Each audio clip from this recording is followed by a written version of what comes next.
It welcome to Terry. திகில் விரும்பிகளுக்கு திகட்டாத விருந்து.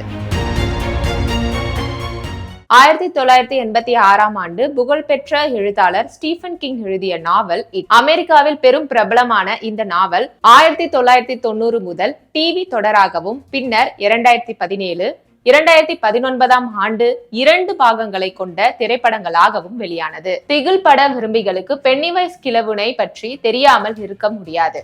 அந்த அளவுக்கு உலகம் முழுக்க பிரபலமான இந்த கதாபாத்திரம் தற்போது இட் வெல்கம் டு டெரி வெப்தொடர் மூலம் மீண்டும் உயிர் பெற்றுள்ளது. டெரி நகரம் வெளியில் பார்ப்பதற்கு ஓர் அழகான அமைதியான நகரமாக தோன்றினாலும் உள்ளே பல பயங்கர ரகசியங்களை மறைத்து வைத்திருக்கிறது. இனவெறி, பாலின சமத்துவமின்மை போன்ற சமூக பிரச்சனைகள் ஒரு புறம் என்றால், கூடவே மனிதர்களின் பயத்தின் மூலம் உயிர் வாழும் ஒரு தீய சக்தியும் ஒளிந்து கொண்டிருக்கிறது. பென்னிவைஸ் என்ற பெயரில் ஒரு சர்க்கஸ் கோமாளி உருவத்தில் 27 ஆண்டுகளுக்கு ஒரு முறை உயிர் பெற்று குழந்தைகளை தின்று வாழும் அந்த அமானுஷ்ய ஜந்துவின் பின்னணி என்ன?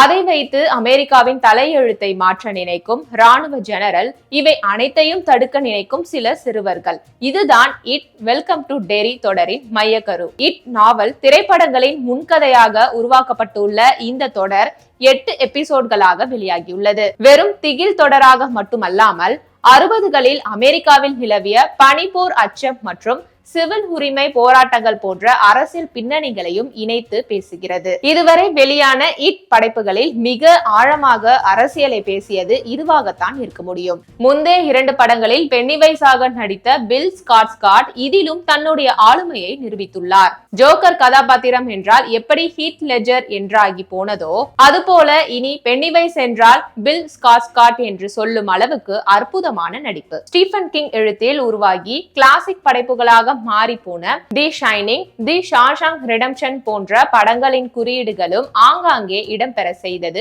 புத்திசாலித்தனமான ஐடியா. முதல் எபிசோடே மிக விறுவிறுப்பாக பார்ப்பவர்களை உள்ளிழுத்துக் கொள்ளும் வகையில் எழுதப்பட்டுள்ளது. அடுத்த 2 எபிசோடுகள் நிதானமாக சென்றாலும் பென்னிவைஸ் அறிமுகத்துக்கு பிறகு தொடர் தீயாய் பறக்கிறது. குறிப்பாக இறுதி 2 எபிசோடுகள் எழுதப்பட்ட விதமும் அதை காட்சிப்படுத்திய விதமும் அட்டகாசம். கடைசி எபிசோடில் ஒரு முக்கிய கதாபாத்திரத்தின் எதிர்காலத்தை பென்னிவைஸ் சொல்வதன் மூலம் முந்தைய படங்களுடன் இந்த தொடரை இணைத்த விதம் இயக்குனரின் புத்திசாலித்தனத்துக்கு ஒரு சான்று. பல இடங்களில் ஸ்ட்ரேஞ்சர் திங்ஸ் தொடரை நினைவூட்டினாலும் அதை போலவே இந்த தொடரும் திகில் த்ரில்லர் விரும்பிகளுக்கு நிச்சயம் ஒரு திகட்டாத விருந்தாக அமையும் என்பதில் ஐயமில்லை. ஜியோ ஹாட்ஸ்டார் தளத்தில் காண கிடைக்கிறது.